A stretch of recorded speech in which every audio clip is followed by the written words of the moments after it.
오늘 말씀을 선포하도록 하겠습니다. 오늘 말씀 제목은 겟세마네에서 무엇을 기도했나. 지난주에 이어서 겟세마네에서 기도하는 예수님의 모습을 통해서 우리가 배워야 할 것이 무엇인지를 한번 이어서 살펴보도록 하겠습니다. 마가복음 14장 36절을 본문으로 한번 읽고 한번 이야기를 풀어나가도록 하겠습니다. 마가복음 14장 36절입니다. 같이 소리내서 찾아서 읽어보도록 하겠습니다. 다 찾으셨어요? 네, 소리내서 읽겠습니다. 시작. 이르시되 아바 아버지여 아버지께는 모든 것이 가능하오니 이 잔을 내게서 옮기시옵소서. 그러나 내 뜻대로 하지 마옵시고 아버지의 뜻대로 하옵소서 하시고는. 자, 주님께서 지금 기도하는 메시지의 하나죠. 우리가 다 알고 있고, 그래서 주님께서 과연 내게서 옮기소서라고 이야기하고 있는 이 잔에 관한 문제, 주님께서 왜 이 잔을 이렇게 피하고 싶어 하셨는지, 그래서 이 잔에 무엇이 담겨 있는 거고, 이 잔이 주는 메시지가 무엇인지, 결국은 우리 인간의 입장에서 예수님이 그렇게 두려움에 찬 모습으로, 그죠? 이 잔을 대하고 있는 이야기가 어떠한 메시지를 우리에게 전해주는지를 한번 살펴보도록 할 것입니다. 그래서 주님께서 이 겟세마네 기도의 모습을 통해서 우리에게 전달해주고자 하는 메시지가 우리의 마음에 잘 전달되어져서 우리의 삶에 잘 녹아들 수 있기를 원합니다. 자, 그럼 마가복음 14장 32절부터 다시 한번 또 우리가 말씀을 찾아서 읽어보면서 이야기를 해보도록 하겠습니다. 32절입니다. 마가복음 14장 32절. 그들이 겟세마네라 하는 곳에 이르니 그분께서 자기 제자들에게 이르시되 내가 기도하는 동안 너희는 여기 앉아 있으라 하시고. 예수님께서는 지금 겟세마네 동산이라는 곳에 도착하고 있습니다.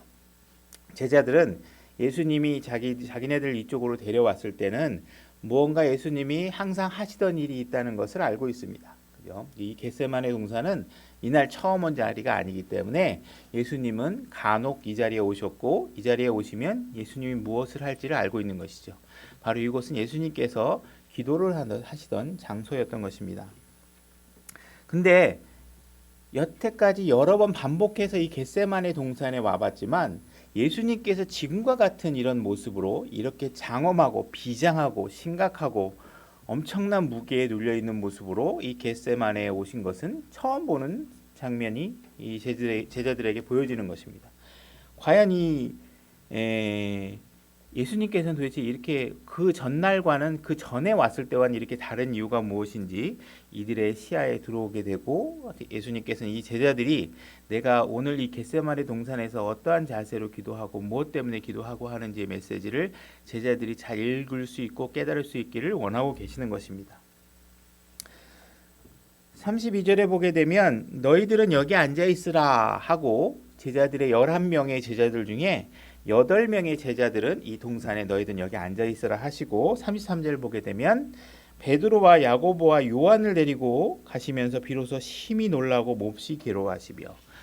자, 겟세마네 동산에 도착해서 8명의 제자들은 여기 앉아서 기다려라, 앉아 있어라 이렇게 하시고, 나머지 또 그 중에 3명을 데리고 조금 더 겟세마네 동산의 안쪽으로 예수님이 이동하십니다.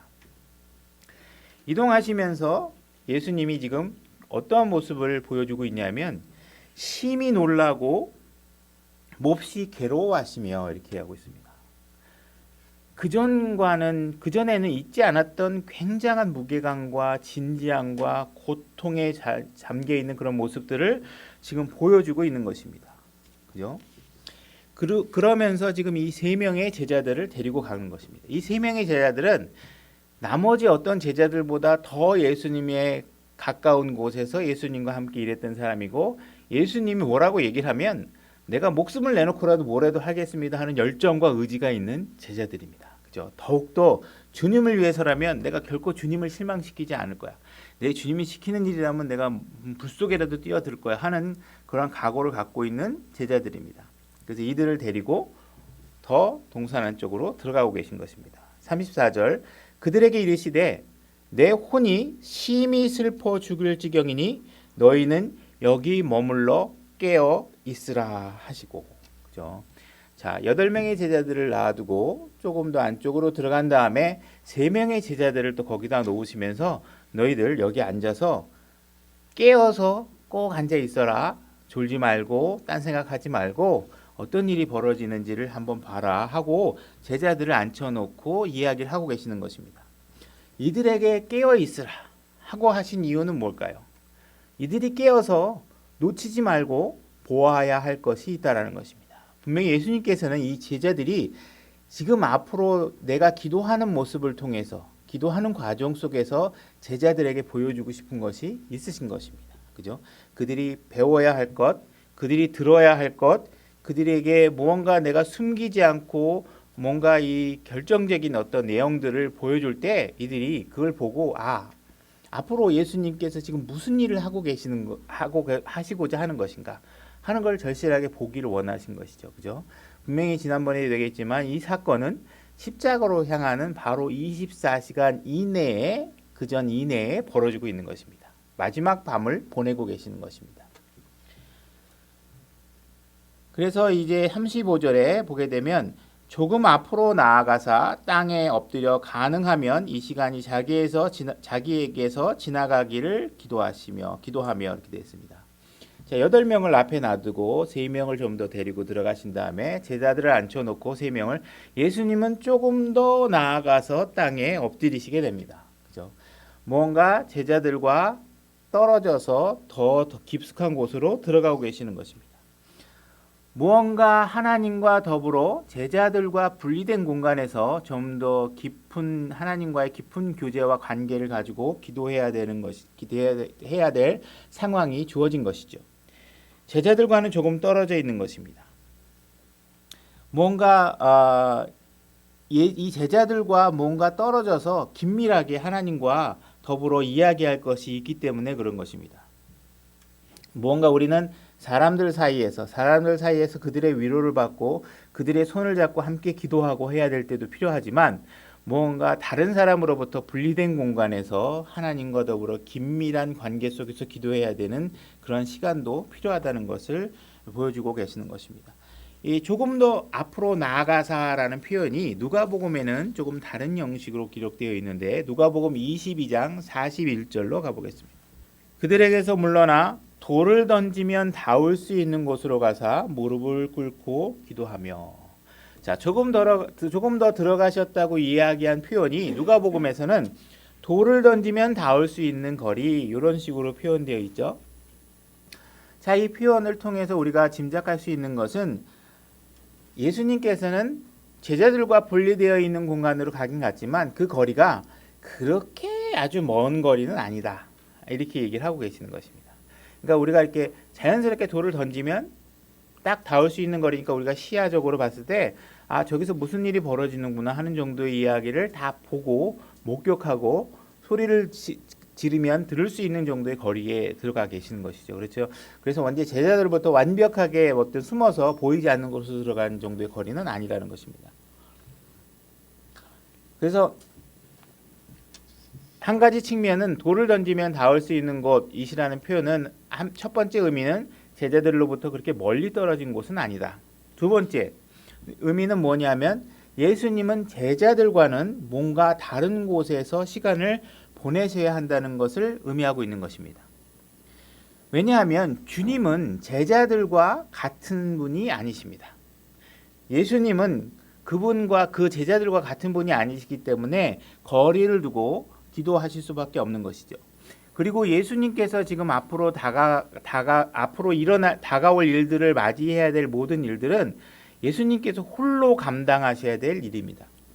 예수님께서 홀로 감당하셔야 될 일이라는 것이죠. 그래서 이 문제들은 무언가 제자들과 같이 섞여서 갈 수 없는 부분이 있는 것이죠. 그래서 제자들과는 조금 떨어져 있고 그리고 예수님께서 홀로 감당하셔야 될 내용이 무엇인지를 제자들이 볼 수 있게끔 주님이 무언가 핏방울이 떨어지는 것 같은 기도를 하시는 그 장면을 제자들이 보고 느끼기를 바라고 계시는 것입니다.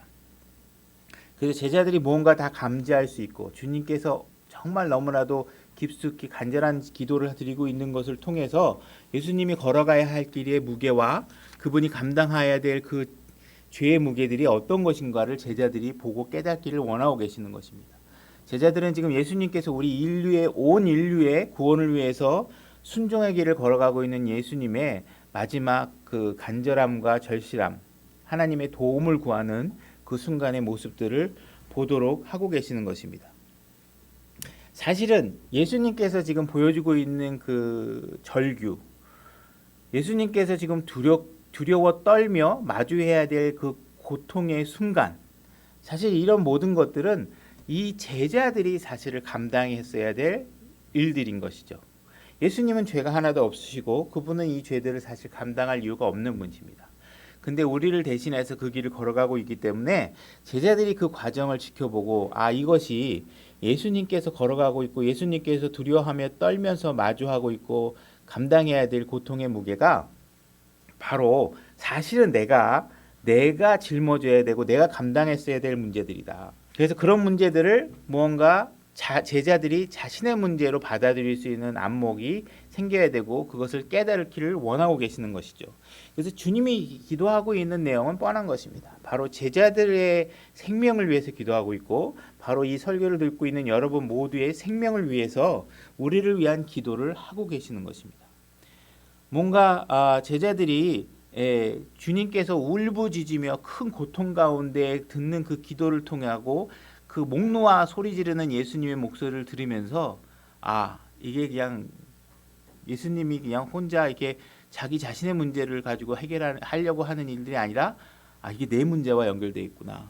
그리고 그 문제가 너무나도 고통스럽고 사실은 내가 저 앞에 서 있고 저걸 내가 감당했다면 난 정말 감당할 수 없는 일이구나. 이거를 예수님께서 대신 해주고 있는 것이구나.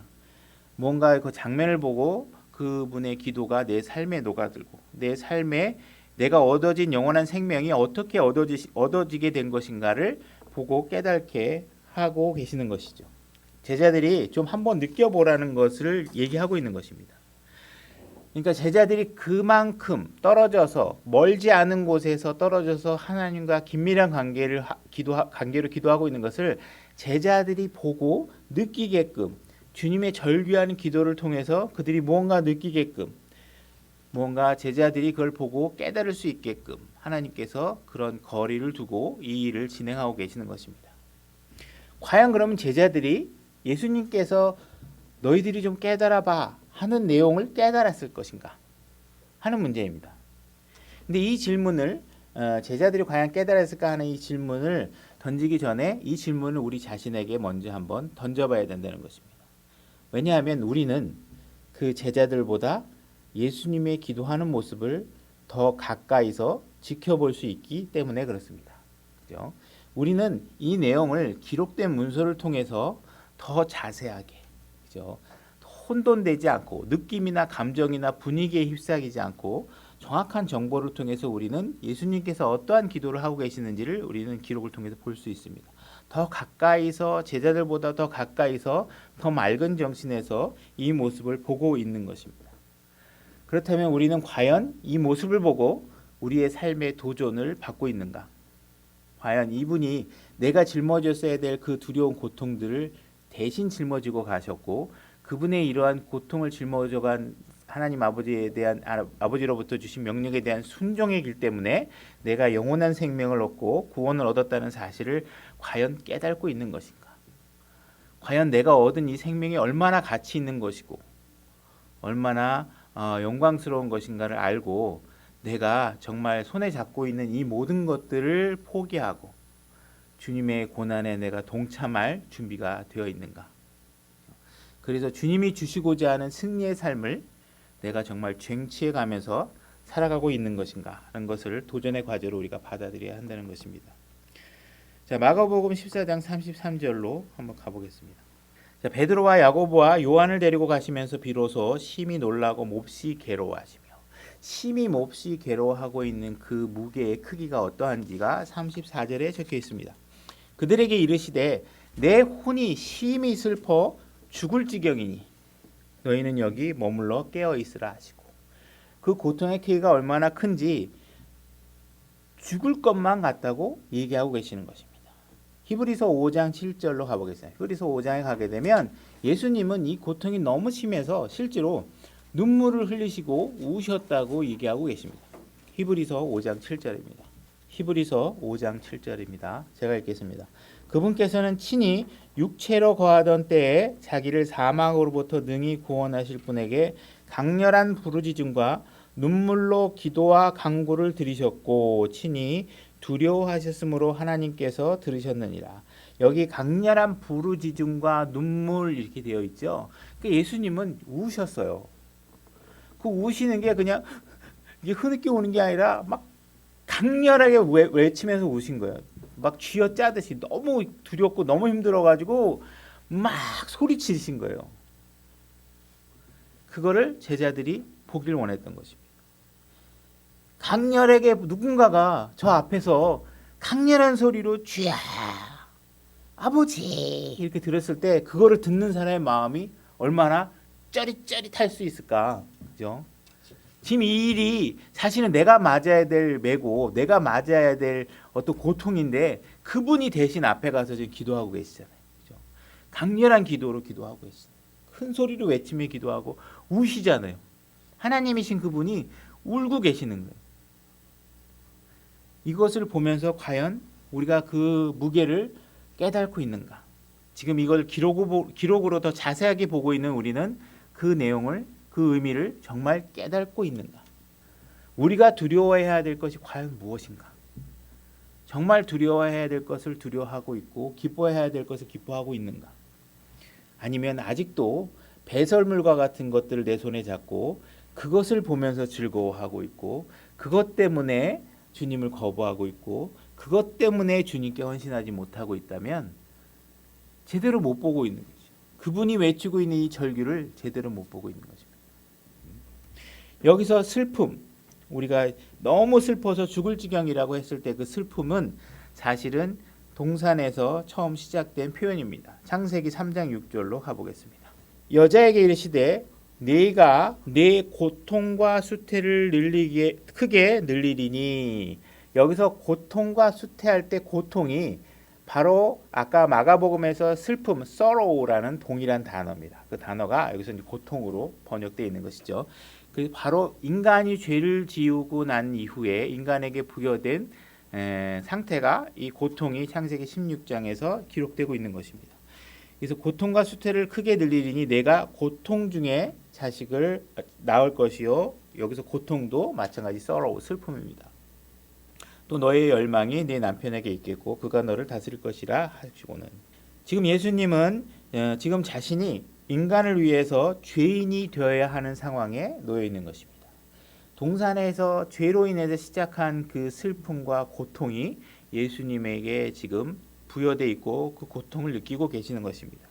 예수님은 지금 십자가, 죄인이기 때문에 겪어야 할 십자가의 그런 어떤 고난, 그리고 앞으로 감당해야 될 하나님의 진노, 이런 것들 앞에서 지금 연약한 인간의 모습으로 정말 바르르 떨면서 그 고통 앞에 서 있는 것입니다.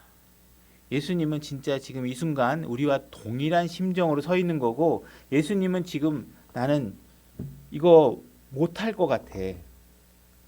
이게 십자가 정말 이거 내가 감당할 수 있는 무게가 아닌 것 같아. 이런 자세로, 이런 마음으로 지금 기도하고 계시는 거예요. 정말 슬퍼서 죽을 지경이라는 것이죠. 이거 정말 못할 것 같아. 내가 이거 하다가 그냥 내가 견딜 수 없는 고통인 것 같아.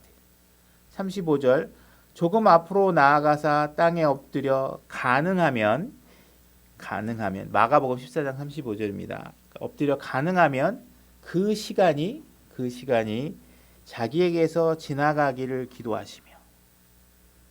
지금 예수님께서는 지금 어떠한 시간이 나에게서 그냥 없었던 시간이 되어졌으면 좋겠다는, 그 시간이 나에게서 그냥 지나갔으면 좋겠어요. 내가 생각하고 있는 그 내가 겪어야 될 그 고통이 그 시간에 나에게 부여되지 않고 그 시간이 그냥 지나갔으면 좋겠다. 예수님이 지금 우리와 동일한 인간의 심정으로 이거 앞으로 내가 십자가의 형틀에서 죽고 하나님의 진노가 쏟아지는 그 과정 속으로 들어가는 이 시간이 나에게서 없어졌으면 좋겠다고 말씀하고 계시는 거예요. 근데 만약에 이 시간이 사라진다면 어떻게 될까요? 하나님께서 이 땅에 오신 이유가 뭔가요? 예수님께 하나님이 인간의 몸을 입고 이 땅에 오신 이유가 뭔가요? 바로 이 시간 때문에 이 땅에 오신 것입니다. 그 시간은 우리의 구원이 완성되고 성취되는 시간입니다. 우리는 지금 예수님께서 이루고자 하는 거의 최종 목적지까지 달려가고 있는 그 코앞에서 너무 그 고통과 감당해야 될 내용들이 너무 크고 힘들어서 지금 절규하고 계시. 이거 안 하면 안 될까요, 하나님? 이건 내게서 그냥 지나가면 안 될까요? 그런데 이 시간을 위해서 계속 달려온 예수님 앞에 정말 이 순간은 어떻게 버릴 수 없는 순간이겠죠. 그죠? 사실 이것을 그냥 지나가서는 이 땅에 온 목적을 하나도 성취하지 못하고 끝나게 되는 것입니다. 근데 예수님은 정말 이 일을 할 수 없을 것만 같은 마음이십니다. 예수님은 하나님이니까 뭔가 특별하지 않을까? 예수님은 하나님이니까 꼭 감당할 수 있는 거 아닌가? 그게 아니라는 거예요. 우리와 똑같은 마음이라는 거예요. 우리와 똑같은 인간의 몸으로 이 순간을 감당하기 위해서 앞에서 절규하고 바르르 떨면서 두려워하고 하셨다는 것입니다. 아까 찾아봤던 히브리서 5장 7절 찾지는 마시고 그 뒤에 보게 되면 주님은 친히 두려워하셨으므로 이렇게 되어 있습니다. 여러분이 두려워하셨던 것처럼 예수님도 진짜로 두려워하셨다는 거예요. 하나님이니까 그거 못하겠어? 그게 아니라 진짜 우리와 동일한 심정으로 너무 두려워서 그냥 후두루두 떨면서 어떻게 할 수 없어서 정말 힘들어하셨다는 거죠. 자, 누가복음 22장 43절로 가보겠습니다. 예수님께서 하나님께 지금 무릎 꿇고 소리쳐 외칩니다. 하나님, 가능하면 이 시간이 내게서 지나갈 수 없을까요? 제가 진짜 이거 감당할 수 없을 것만 같습니다. 하나님께 이렇게 자기의 연약한 입장을 솔직하게 기도로 외치고 있는 것입니다. 울면서 외치고 있는 것입니다. 소리 지르며 외치고 있습니다. 이때 하나님께서 예수님에게 어떠한 일을 해주셨는가? 누가복음에 정보가 있습니다. 누가복음 22장 43절 말씀입니다. 하늘로부터 한 천사가 그분께 나타나 그분을 강건하게 하더라. 뭐 예수님이 하나님인데 이거 거꾸로 된 거 아니야? 이 천사가 예수님한테 힘을 얻고 위로를 받고 강건함을 받아야 되는데 어떻게 천사가 예수님을 강건하게 할 수 있지? 이런 의문이 들 수 있겠죠. 당연히 우리는 그런 질문을 할 수 있습니다. 그러나 지금 이 상황은 예수님이 인간이 되어 하나님 앞에 그 모든 일을 우리와 동일하게 감당해야 될 상황이고, 지금 우리가 알 수 있는 것은 우리가 어떻게 이 천사가 예수님을 강건하게 했는지 그 과정을 알 수 없지만 우리가 알 수 있는 것은 하나님께서 직접적으로 예수님께 천사를 통하여 자기의 메시지를 전하고 있다는 것을 알 수 있습니다. 그죠? 그래서 예수님에게 무언가 절실하게 필요한 위로와 도움이 하늘로부터 아버지께로부터 천사를 통해 예수님께 전달되고 있다는 것입니다. 천사가 도운 것은 지금 인간으로서 너무나도 두려워하고 떨고 있고 감당할 수 없을 것 같아서 솔직하게 고백하고, 아버지 나 진짜 이거 못할 것 같습니다. 이거 어떻게 해야 되죠? 막 이렇게 간절하게 외치고 있는 이 예수님에게 아버지께서 직접적으로 천사를 통해서 그를 위로하고 계신다는 것입니다. 누가복음 22장 44절 다음 절 보게 되면 그분께서 고뇌에 차서 더욱 간절히 기도하시니, 자, 천사에게 힘을 받고 예수님은 더욱 더 간절하게 기도합니다. 그분의 땀이 큰 핏방울 같이 되어 땅에 떨어지더라. 의학적으로 이게 어떻게 가능한 건지 우리는 알 수 없습니다. 그죠? 근데 흥미로운 사실은 이 누가복음을 기록하고 있는 저자의 직업이 뭐냐면 의사라는 것입니다. 의사인 누가는 예수님이 얼마나 절실하고 얼마나 처절하고 정말 죽을 것 같은 심정으로 아버지께 외쳤는지 그 표현을 이렇게 하고 있는 것입니다. 핏방울이 떨어지는 것 같이 떨어지고 있다는 것입니다. 땀이 큰 핏방울이 되어 떨어졌다고 되어 있습니다. 가치가 아니고, 그죠?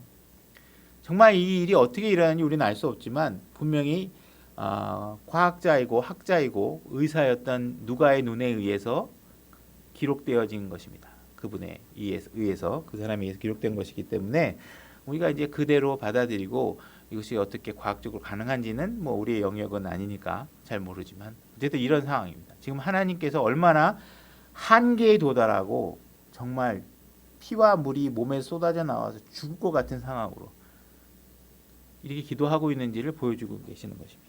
누구를 위해서 이렇게 하고 계시는 건가요? 우리를 위해서 그렇게 하고 계시는 거예요. 자기의 죄도 아닌데, 그죠? 하나님께서는 우리에게 나를 위해서 너희들이 포기해야 될 것이 있다고 계속 얘기하고 있고, 하나님은 자기 아들을 이렇게 포기하는 모습까지 보여주고 정말 죽을 것 같은 상황까지 놓여주면서 여러분들을 사랑한다고 얘기하고 있고 여러분들이 생명 안에 들어오기를 간절하게 원하고 계시는 것입니다.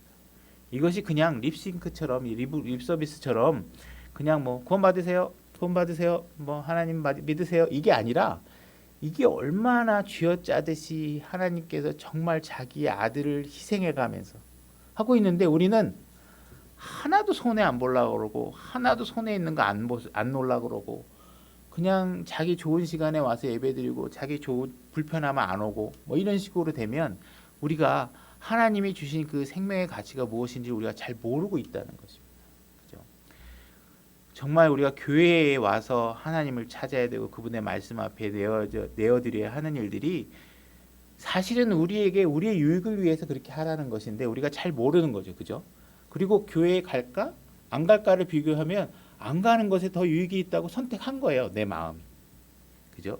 내가 주님을 위해서 헌신할까? 안 할까 하다가 그냥 예배만 드리고 가면 그냥 나의 집에 가서 더 많은 유익이 있다고 선택하는 거예요. 그것을 다시 주님께로 선택하게끔 하려면 어떻게 해야 돼요? 주님이 뭘 하셨는가? 겟세마네 동산에서 이렇게 고통 가운데 지금 하고 있는 일이 무엇인가를 우리가 잘 알아야 된다는 것이죠. 그죠?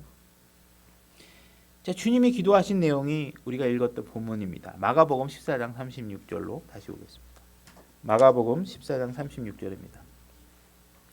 이르시되 아바 아버지여 아버지께서는 모든 것이 가능하오니.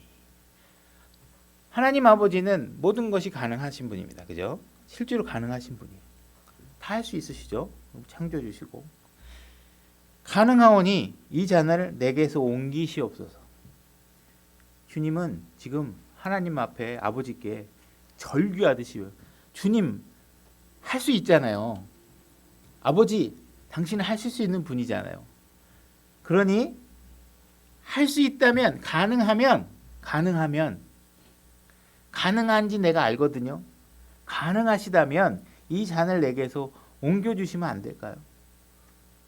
인간인 내 입장 내가 진짜 주님 앞에 순종하는 마음으로 여기 왔고 마지막 고비 있지만 정말 내가 이걸 성취할 수 있을까 두렵습니다. 그런데 그 뒤가 중요하죠. 그 뒤가 그러나 내 뜻대로 하지 마옵시고 아버지의 뜻대로 하옵소서. 예수님은 아버지께서 할 수 있다는 것도 알고 있습니다. 내가 지금 이거를 감당할 수 없을 것 같은 상태라는 내 마음도 솔직하게 고백하고 있습니다.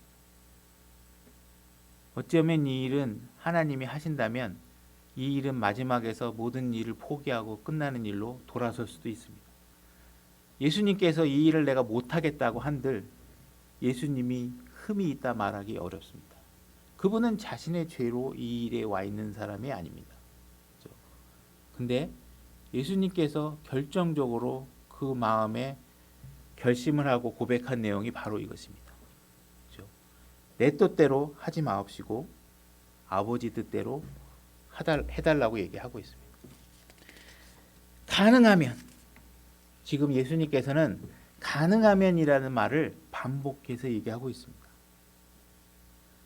정말 주님이 이 일을 하고 싶지 않아서 그랬을까요?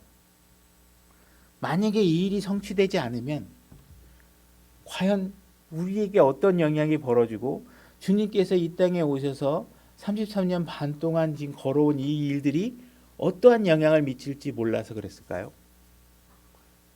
그것이 아니라 예수님은 정말 솔직한 마음으로 얘기하고 있는 것입니다.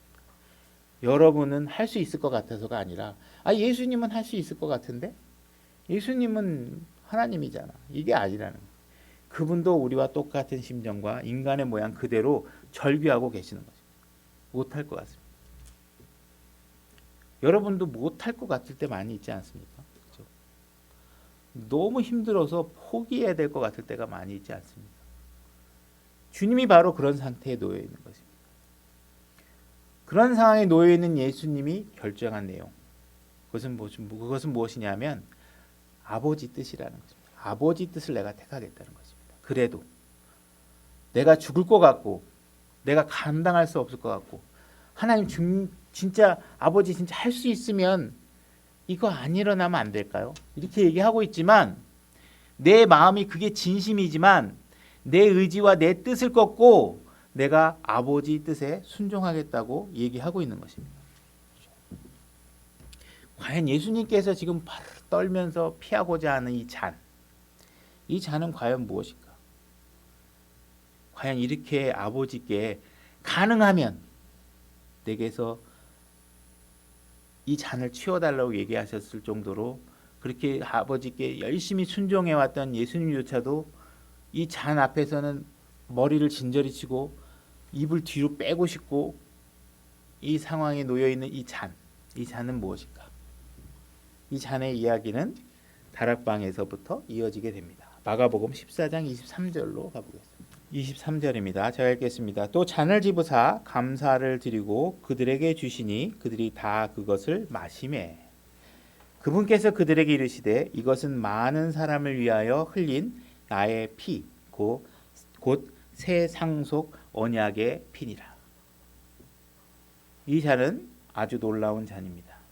그리고 이 잔은 바로 예수님께서 조금 있으면 마셔야 할 그 잔입니다. 겟세마네 동산에서 예수님께서 정말 피하고 싶다고 정말 이걸 피할 수 없을까를 하나님께 얘기하고 있는 그 잔입니다. 무언가 이 잔에는 그 건 모양이 잔이 주는 메시지가 아니라 그 잔 안에 담겨 있는 것이 무엇인지에 대한 메시지 때문에 그렇습니다. 이 잔 안에 담겨 있는 것은 바로 하나님의 진노가 담겨져 있기 때문에 그렇습니다. 성경에서는 하나의 잔은 한 사람의 생명으로 얘기하고 있습니다. 만약에 10사람의 생명이라면 10개의 잔을 우리가 취해야 되겠죠. 그죠? 이야기해야 될 것입니다. 성경에는 큰 카테고리로 우리가 성경에는 두 가지의 궁극적인 잔을 하나님께서 얘기하고 계십니다. 첫 번째 잔은 우리에게 아주 복되고 기쁨의 잔이 되는 것입니다. 시편 16편 5절입니다. 제가 읽겠습니다. 주께서는 나의 상속 유혹과 나의 잔의 몫이오니 주께서 나의 몫을 지키시나이다. 주님만이 내 삶을 채우시는 분이십니다. 주님만이 나에게 유익이 되시는 분이십니다. 주님만이 나에게 축복이 되시는 분이십니다. 이 잔은 우리에게 기쁨이 되고 축복이 되는 잔입니다. 시편 23편 5절입니다. 시편 23편 5절입니다. 주께서 내 원수들의 얼굴 앞에서 내 앞에 상을 차리고 기름을 내 머리에 부으시니 내 잔이 넘치나이다. 이것은 다윗의 고백으로 기쁨의 잔으로 고백되고 있고 축복의 잔으로 고백되고 있는 그 잔입니다. 우리에겐 이런 복된 잔이 주어져 있습니다. 그러나 성경에는 이런 복된 잔만 우리에게 이야기하고 있지 않습니다. 하나님의 심판과 진노의 잔이 있다고 얘기하고 있습니다. 시편 11편 6절입니다. 시편 11편 6절입니다. 제가 읽겠습니다. 그분께서 사악한 자들에게 올가미와 불과 유황과 무서운 폭풍을 비같이 내리시니 이것이 그들의 잔의 몫이 되리라. 이 잔은 성경에서 죄를 향한 하나님의 심판과 진노와 어둠의 상징으로 비유되고 있는 잔입니다. 그죠? 자, 이사야서 51장 17절로 가보겠습니다. 이사야서 51장 17절 제가 읽겠습니다. 오 주의 손에서 그분의 분노의 잔을 마신 예루살렘이여. 자, 이 잔은 분노의 잔입니다. 깰지어다 깰지어다 일어설지어다 내가 사람을 떨게 만드는. 자, 이 잔은 사람들을 떨게 만드는 잔입니다. 그 잔의 찌꺼기를 마시되 그것을 다 짜내어 마셨도다. 이와 같이 하나님께서는 분노의 잔도 우리에게 보여주고 계십니다. 사람을 떨게 만드는 잔이기도 합니다. 이 이야기는 예레미야 25장에도 언급되어 있고 그거는 이제 찾아보진 않겠습니다. 계시록 14장 10절로 가보겠습니다. 계시록 14장 10절입니다. 제가 읽겠습니다. 바로 그 사람은 하나님의 진노의 포도즙 곧 분노의 경노의 잔에 섞인 것이 없이 부은 포도즙을 마시리라. 그가 거룩한 천사들 앞과 어린 양 앞에서 불과 유황으로 고통을 받으리니. 자, 계시록 16장 19절로 가보겠습니다. 계시록 16장 19절. 그 큰 도시가 세 조각으로 갈라지고 민족들의 도시들도 무너지며 또 큰 바빌론이 하나님 앞에 기억되어 그분께서 그녀에게 자신의 맹렬한 진노의 포도즙 잔을 주시도다. 하나님께서는 인간들을 개인적으로 직접적으로 다루시고 계시는 모습입니다. 그들을 파멸시키기 위한 진노의 잔이 그들에게 주어지고 있는 것입니다. 그 잔들은 강제로 마시게 만들 것입니다. 하나님께서. 시편 75편 8절로 가보겠습니다. 주의 손에 잔이 있고 그 포도즙이 붉으며 그것이 혼합물로 가득하도다. 그분께서 바로 그것을 쏟아내시되 그것을 찌꺼기는 땅의 모든 사악한 자가 짜내어 마시리로다. 하나님께서는 포도즙의 진노의 잔을 준비하시고 사악한 자들에게 마시게 하고 있습니다. 이러한 분노의 잔을 죄인들에게 주시는 것은 하나님의 의로운 방식의 분노의 방법이기 때문에 그렇습니다. 하나님은 의로운 분노를 하고 계시는 것입니다.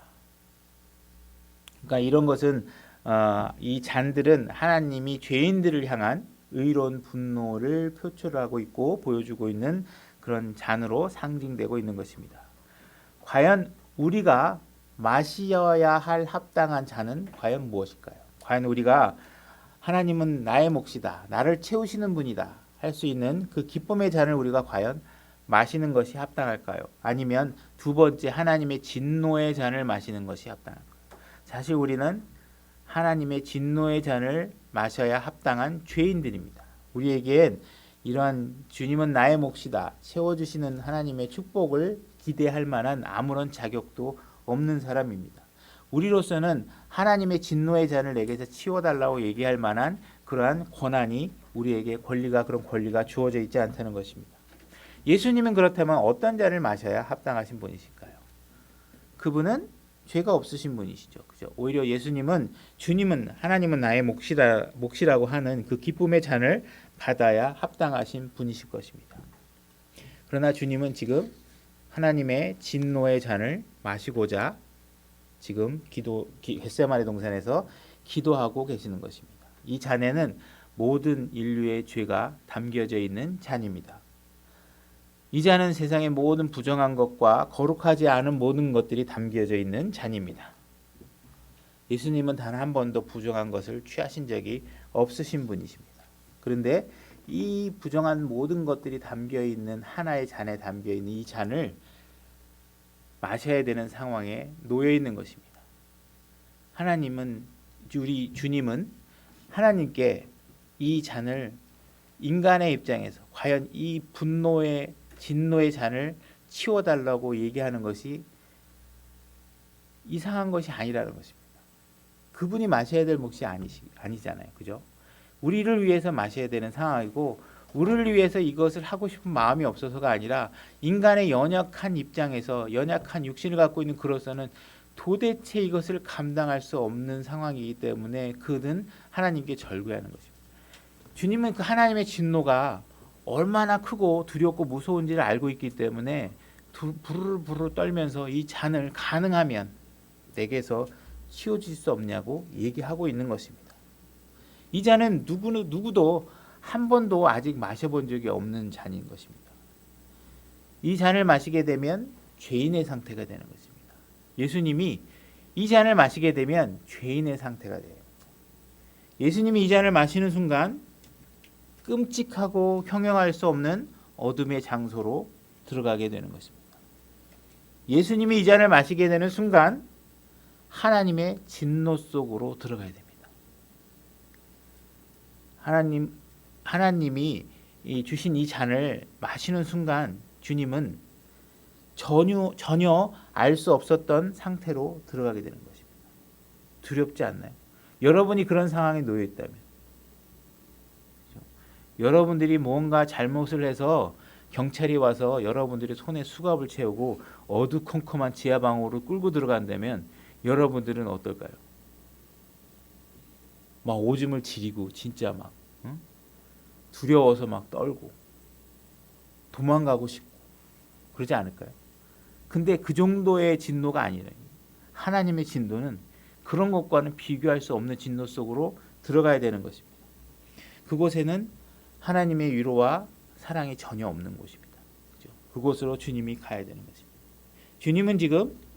예수님은 지금 속죄양이 되어져서 지금 무언가 멀리 어디론가 노임을 받아 떠나야 되는 상황에 놓여 있는 것이죠. 그죠? 속죄양의 길로 들어가야 되는 상황에 놓여 있는 것이죠. 원래는 자신의 백성들이 감당해야 될 그 죄인데 이분이 대신 감당해야 되는 그런 양의 역할을 하셔야 되는 것입니다. 그죠?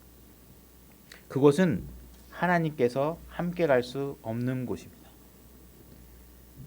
주님은 겟세마네 동산 너머의 다른 장소로 가게 될 상황에 놓여 있기 때문에 그분은 정말 인간의 입장에서 그 진노가 어떤 것인지 짐작할 수 있는 그분의 입장에서 이 잔을 피할 수 있다면 피하고 싶다고 하나님께 솔직한 심정을 얘기하고 있는 것입니다. 마가복음 15장 34절에 나의 하나님이여 나의 하나님이여 어찌하여 나를 버리셨나이까 라고 외칠 때 주님이 버림받은 그곳, 그리고 그 당시에 하나님은 그의 기도에 전혀 응답하지 않는 그 순간, 예수님은 하나님으로부터 완전하게 죄인의 신분이 되어 철저히 버려져지는 그 순간, 그 상태에 들어가는 것입니다. 이런 두렵고 떨리는 잔이 아버지로부터 아들에게 직접 전해지고 있는 순간에 놓여 있는 것입니다. 하나님의 호의가 완전히 떠나가게 될 것입니다. 이 상황을 지금 코앞에 두고 있는 예수님의 마음은 정말 죽을 것 같은 것입니다. 이 잔은 배신의 잔이기도 하지만 외로움의 잔이기도 한 것입니다. 주님은 이런 두려운 마음으로 떨고 계시는 것입니다. 제자들이 그것을 보고 내가 가야 할 길이 어떠한 길인가를 알게 되기를 원하고 계시는 것입니다. 여러분들은 정말 여러분들이 얻은 생명이, 영원한 생명이, 구원의 상태가 어떻게 얻어진 것인가를 여러분들은 이 겟세마네 동산의 기도의 장면을 통해서 여러분들도 깨달으셔야 합니다. 그냥 입술의 고백 하나로 가볍게 얻어서 이루어지는 것이 아니라 여러분들이 그렇게 쉽게 얻을 수 있도록 하기 위해서 예수님께서 감당하셔야 됐었던 그 두려움과 그 떨림, 그죠? 그리고 하나님으로부터 완전히 버려져야 했던 그분의 길, 그죠? 결국 이런 기도 속에서 천사들의 힘을 얻고 그가 기도하면 기도할수록 결국은 내가 아버지의 뜻에 순종할 수밖에 없음을 아시게 된 주님은 결국은 자기가 하나님께 이 절실한 순간과 고통스러운 순간에도 내가 이 잔을 버릴 수 없고 마셔야 되고 주님께 아버지께 순종하는 그 길을 갈 수밖에 없음을 점점 더 깨닫게 되고 있는 것입니다.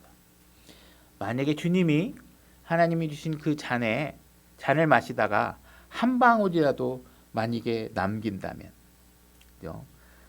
막 쓰고 교통스럽고 이 정말 막 고개가 막 진절머리가 쳐지는 그 고통 순간에서 그 잔을 벌컥벌컥 들이시다가 내가 진짜 못 마실 것 같아서 한 방울이라도 남겼다면 그 한 방울은 누군가가 대신 마셔야 되는 것입니다. 그러면 예수님은 모든 사람의 구원자가 될 수 없게 되는 것입니다. 우리가 이 말씀을 통해서 이 겟세마네 기도의 장면을 통해서 정말 예수님이 우리를 위해서 감당해 주셨던 그 잔, 그분의 그 순종이 얼마나 우리에게 복된 것이고 값진 것인가를 정말 아셔야 되고 그 은혜의 깊이와 넓이를 가늠할 수 있으셔야 됩니다. 그 가치를 아셔야만 되는 것입니다. 주님이 마시지 않으면 누군가가 이 잔을 마셔야 되고 그는 하나님의 영원한 형벌로부터 벗어날 수 없게 될 것입니다.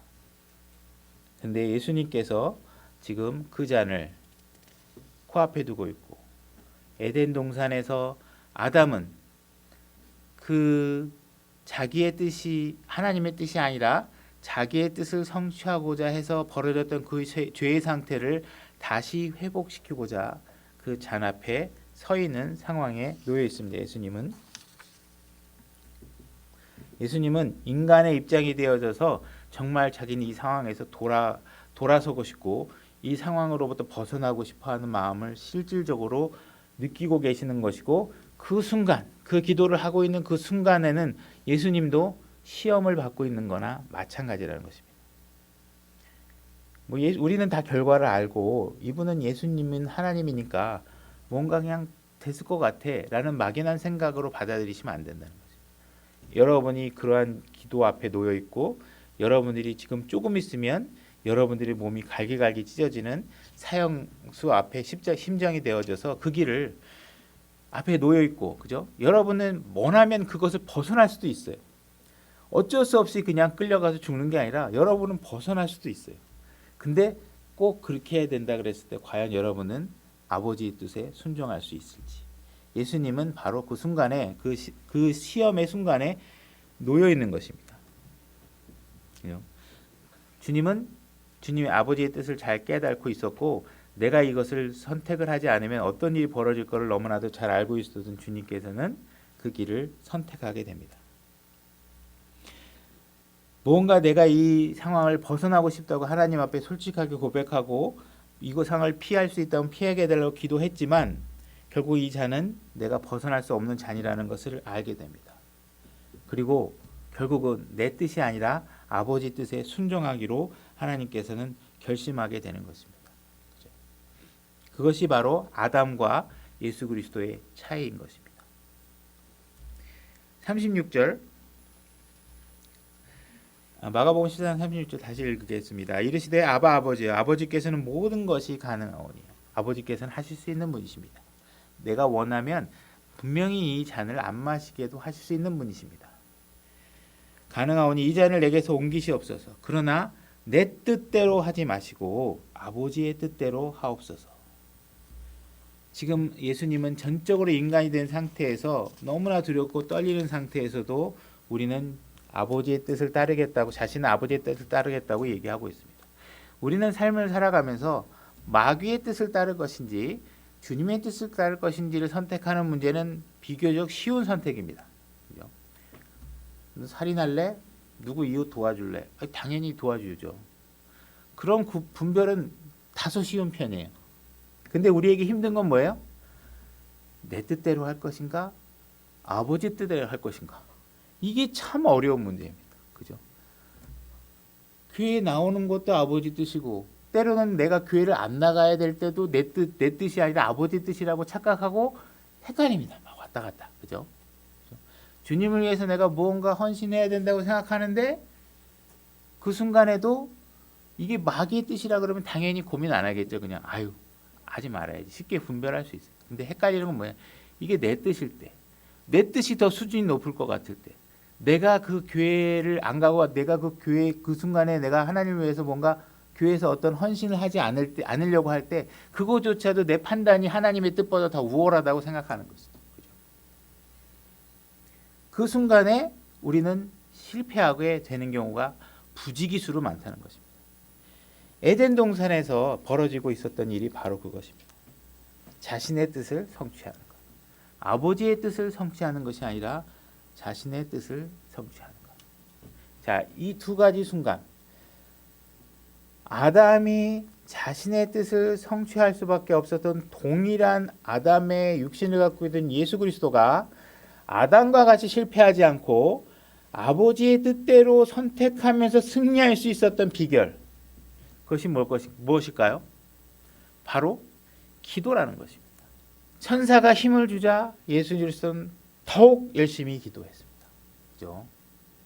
뭔가 내가 이것을 피하고 싶고 이런 마음이 솔직한 심정이었지만 그가 그래도 아버지의 뜻을 선택할 수 있도록 힘을 얻을 수 있던 유일한 방법과 그 길은 무엇이냐? 내가 기도하기 때문에 그렇게 된 것이라는 것입니다.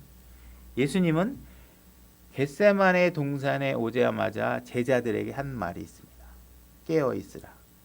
기도해라. 너희가 기도할 수 없다는 말이냐. 제자들의 이야기로 한번 다시 돌아가 보도록 하겠습니다. 마가복음 14장 37절입니다.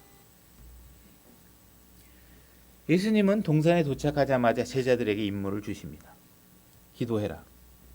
깨어 있어라. 이렇게 얘기를 하십니다. 오히려 예수님은 제자들을 데리고 온 이유가 내가 너무 힘든 기도를 해야 되니까 너희들이 여기서 나에게 좀 힘이 되어줬으면 좋겠다. 너희들도 같이 기도하고 깨어 있었으면 좋겠다. 너희들이 나에게 힘이 되어다오. 이러한 미션을 주었을 것입니다. 그런데 37절 돌아오사 그들이 자는 것을 보시고 베드로에게 이르시되 시몬아 네가 자느냐? 네가 한 시간도 깨어 있을 수 없겠느냐? 이렇게 얘기를 하고 있습니다. 제자들에게는 기도하라고 그랬더니 제자들이 기도하지 않는 것입니다. 그들이 자는 것을 보게 됩니다. 예수님은 지금 자기의 일도 아니고 너희들의 생명과 너희들을 위해서 내가 지금 십자가의 고난을 걸어가야 하는 이 앞에서 하나님의 진노의 잔을 마셔야 되는 이 앞에서 기도로 간구하고 있는데 너희들은 보니까 아무것도 갖고 있는 것도 없는 놈들이 아무것도 아닌 존재들이 아무것도 하지 않으면서 잠만 쳐자고 있는 것이 하나님 입장에서는 속이 타고 뒤집어질 지경인 것이죠. 그죠? 그런데도 감사한 건 하나님께서 이런 사람들을 어떻게 해요? 사도로 쓰십니다. 나중에 사도로 쓰십니다. 그죠? 그게 우리에게 희망입니다. 우리 같은 사람을 하나님께서 버리지 않고 우리를 쓰신다는 거예요. 우리의 연약함을 잘 아시니까. 그죠? 베드로에게 강하게 자극하는 것이죠. 네가 한 시간도 깨어 있을 수 없느냐? 이건 책망이죠. 그죠? 혼내주는 거예요. 그죠? 뭐 하는 거냐 너 지금? 내가 지금 기도하고 외치고 내가 진짜 막 핏방울이 떨어지듯이 내가 기도하고 있는데 넌 지금 잠이 오냐? 그죠? 꾸짖고 하시는 것이죠. 38절 너희가 시험에 빠지지 않게 깨어 기도하라. 너희가 시험에 빠지지 않으려면 어떻게 해야 된다고요? 기도하라는 거예요. 참으로 영은 준비되어 있으나 육이 약하도다 하시니라. 우리가 베드로 기억하죠? 주님, 내가 죽을지언정 내가 주님을 배신하진 절대로 않겠습니다. 제가 막 모든 걸 바쳐서 주님을 위해서 일할 수 있습니다. 우리는 의지가 막 충만하고 막 다 할 수 있을 것 같아요. 근데 어때요? 결국은 상황이 벌어지면 우리 육신이 약하다는 거예요. 그걸 못한다는 거예요. 제가 하나님 말씀 열심히 듣겠습니다. 그러고 예배 딱 왔는데 육신이 약해 눈꺼풀이 막 자꾸 떨어지는 거예요. 졸음이 오고 막 그냥 말씀이 안 들어오고 눈꺼풀이 때려가고 감기고 막 아침에 이제 예배 열심히 들어갔습니다. 아침에 눈이 안 떠지고 그냥 오늘 교회 가지 말까? 뭐 이런 생각이 든다는 거예요. 그죠? 육신이 약해질 때 어떻게 하라는 거예요, 예수님이? 기도해라. 기도해야 네가 막 뭐라도 다 할 수 있는 것 같은 마음이 있지만 기도하지 않으면 현실의 문제에서 지게 될 것이다. 이야기하고 있는 거죠. 우리가 기도하지 않고 게을러지고 하게 되면 결국은 기도하지 않으면 육신적으로 실패하게 되고 육신적으로 실패하면 점점 기도하기 싫어지고 점점 기도하기 싫어지면 점점 실패하게 되고 이 악순환이 계속 반복될 수 있다. 그러니 그 악순환의 고리를 끊고 네가 승리하는 삶을 살려면 너의 연약한 육신을 다시 되돌아보려면 어떻게 해야 돼요? 기도해라. 그래서 제자들을 데리고 오자마자 제자들에게 준 명령이 뭐냐면 기도해라. 나는 나의 문제를 위해서 기도할 거고 너는 구약 읽어봤지? 날 치면 너희들 다 흩어진다. 그 일이 너에게 올 것이다. 기도해라. 그죠? 그 문제를 가지고 기도해라. 이렇게 이야기를 귀뜸을 해주시는 거예요. 근데 기도하지 않았죠. 제자들은. 그래서 제자들은 결국은 나중에 흩어지게 됩니다. 악순환이 돌아가다가 제자들은 실패하게 되죠. 그죠? 39절 다시 그분께 나아가사 기도하시며 같은 말씀을 하시고 지금 절규하며 하는 기도를 반복해서 하시는 것입니다. 하고 와서 제자들 보니까 이게 나를 위해서 좀 기도 좀 같이 해줬으면 좋겠는데 졸고 있죠. 다시 들어가서 기도하고 다시 오하니 또 졸고 이렇게 있는 상황입니다. 40절 돌아와 보시니 그들이 다시 자더라. 이는 그들의 눈이 무거웠기 때문이더라. 그들이 그분께 뭐라 대답할지 알지 못하더라. 41절 그분께서 세 번째 오사 그들에게 이르시되 이제는 자고 쉬라. 이제 됐다. 너희들 이제 자고 싶으면 자. 조카도다. 그 시각이 왔도다. 보라 사람의 아들이 배반을 당해 죄인의 손에 넘겨졌느니라. 자 이제 때가 왔다. 이제 계속 기도만 하고 있을 수 없는 것이고 이제 다음 일을 맞이해야 되니 이제 쉬어라. 예수님은 다 알겠죠. 너희들 이제 조금 있으면 100m 달리기를 질주해서 도망가야 되니까 쉬어. 체력 보충해. 뭐 이런 걸 수도 있겠죠. 그죠? 내가 보니 뻔해. 너 앞으로 난 지금 그냥 이 죽을 것 같은 고통을 위해서 지금 내 것도 아닌 문제를 위해서 열심히 기도해서 이 일을 내가 승리의 길로 가려고 하고 있는데 너희들은 너희들의 죄로 죽어도 마땅한 사람들을 좀 도와주려고 기도하라 그랬더니 기도 안 하고 있네. 이 시각이 왔다. 뭔가 지금 예수님은 방금 전의 모습과는 다른 모습의 사람이 되어 있습니다. 예수님이 기도를 마치고 난 이후에 예수님은 이제 됐다. 나는 주님의 뜻을 아버지의 뜻을 선택하기로 했다. 천사로부터 전해온 아버지의 뜻의 메시지를 받고 나는 담대해졌다. 내가 이 일을 향해 갈 것이다. 난 이 길을 피하지 않을 것이다. 나를 배반하고 나를 넘겨줄 사람이 다가온다. 내가 그와 마주하러 갈 것이다. 예수님은 지금 도망갈 길을 찾는 것이 아니죠.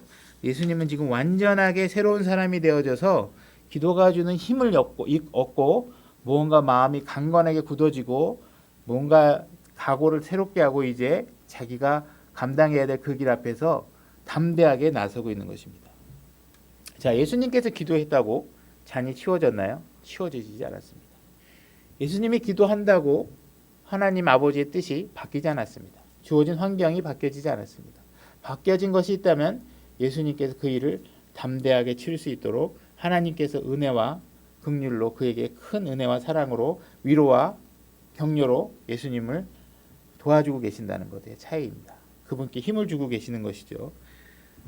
우리는 우리의 환경이 바뀌지 않더라도 주님을 통해서 이 문제들을 해결할 수 있다는 것, 그리고 그 방법은 바로 기도를 통해서 가능하다는 것이죠.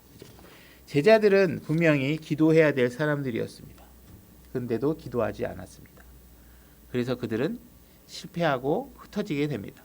예수님은 하나님과 같은 분이셨지만 인간의 입장에서 더욱 간절히 아버지께 기도했고 그분은 순종을 배우셨고 죽기까지 순종하는 마음을 결국은 성취하게 됩니다.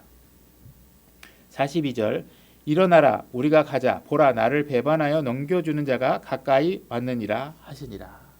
자 이제 주님께서는 일어나고 담대히 걸어 나가고 유다와 자기를 잡으러 온 사람들이 다가오는 것을 마주하러 나가시는 것입니다. 직접 마주하기에 가는 것이죠. 예수님께서는 이전에 보였던 슬픔의 모습이 전혀 없어졌습니다. 고통이 없는 모습으로 나타나고 계십니다. 두려움이 없는 모습으로 나타나고 있는 것입니다. 그리고 이제 능력을 얻으셔서 능력 있는 모습으로 나오고 있는 것입니다. 그리고 원수들과 제자들 사이에 서서 원수들이 자기를 잡아가도록 허락하고 계시는 것입니다. 읽지 않겠습니다. 시간 관계상 요한복음 18장 4절부터 11절까지를 나중에 집에 가서 한번 읽어보시면 좋겠습니다. 시간이 되면 같이 읽으려고 적었는데 읽으면 안 될 것 같고 예수님께서는 결국은 담대하게 그 일을 처리하시고 그죠? 베드로는 막 열심히 나가지고 예수님께서 원하지 않은 방법으로 칼을 휘둘러서 말고라는 병사의 귀를 자르기도 하시고 하는데 예수님께서 그 귀를 고쳐주기도 하시고 하는 일들이 벌어지면서 아주 씩씩하게 당당하게 포로로 죄인으로 잡혀서 심판서까지 가게 되면서 모든 일들을 다 감당하시게 되시죠. 그래서 주님께서는 완전히 겟세마네 동산에서 그렇게 두렵고 떨면서 기도하던 모습이 결국 기도의 응답을 받고 아버지로부터 힘과 위로와 격려를 받고 자신이 감당해야 될 십자가 사역을 늠름히 담대히 감당하시게 되는 길을 걸어가게 됩니다. 주님께서는 결국은 이 잔을 다 마시셨습니다. 그렇죠? 그리고 여러분들에게 제안하고 있는 것입니다. 여기 계신 여러분들은 이미 그 잔을 하나님과 다 교환해서 진노의 잔을 주님이 마신 이제 진노의 잔의 덕으로 인해서 여러분들에게 기쁨과 구원의 잔을 생명의 잔을 여러분들은 다 받으셨을 것입니다. 그러나 만일 아직까지도 그 잔을 받지 못하고 계신 분이 있다면 예수님께서 그들에게 제안하고 계시는 것입니다. 내가 마셔야 될 하나님의 진노와 네 죄로 인해 마셔야 될 하나님의 심판의 잔이 너희들 앞에 있다. 그것을 내 잔과 바꾸자. 네 잔을 나에게 준다면 내가 기쁨의 잔을 너에게 줄 것이다. 내가 그 잔을 마실 수 있는 이유는 내가 이미 그 잔을 모두 비웠기 때문에 이 너희들이 그 잔을 나에게 준다면 내가 생명의 잔을 기쁨의 잔을 너를 채워주는 잔을 내가 줄 수 있다. 그러니 그 잔을 나에게 달라고 제안하고 계시는 것입니다. 주님께서 우리의 고통을 대신 감당하시고 십자가의 길을 가셨습니다. 그리고 그 전날 십자가를 감당해야 될 전날 겟세마네 동산에서 예수님은 기도로 그 일을 감당할 수 있도록 주님께 간구합니다. 그리고 그분의 기도를 통해서 하나님의 응답을 얻고 하나님이 주신 위로와 힘과 격려를 통해서 그 일을 감당하게 됩니다. 우리 예수님께 주어진 환경이 달라진 것은 전혀 없습니다. 그분이 가야 할 길을 그분은 하나님의 도움으로 담대하게 승리로 그 일을 마치시게 됩니다. 여러분들에게도 무언가 하나님께서 기도로 여러분들 앞에 놓인 각자의 문제들을 해결할 수 있다고 우리에게 알려주고 계시기도 하십니다. 여러분 기도하시고 문제를 해결하시고 또 여러분들이 생명 안에 들어와 있는 이 생명이 어떻게 얻어진 것인가를 절실하게 잘 아시고 깨닫고 그 가치를 아시고 여러분 손에 쥐어져 있는 세상의 잡다한 배설물들을 놓으시고 주님의 고난 가운데 참여하셔서 그 승리에 동참하는 삶을 사시기 원합니다. 말씀 여기까지 하겠습니다. 기도하겠습니다.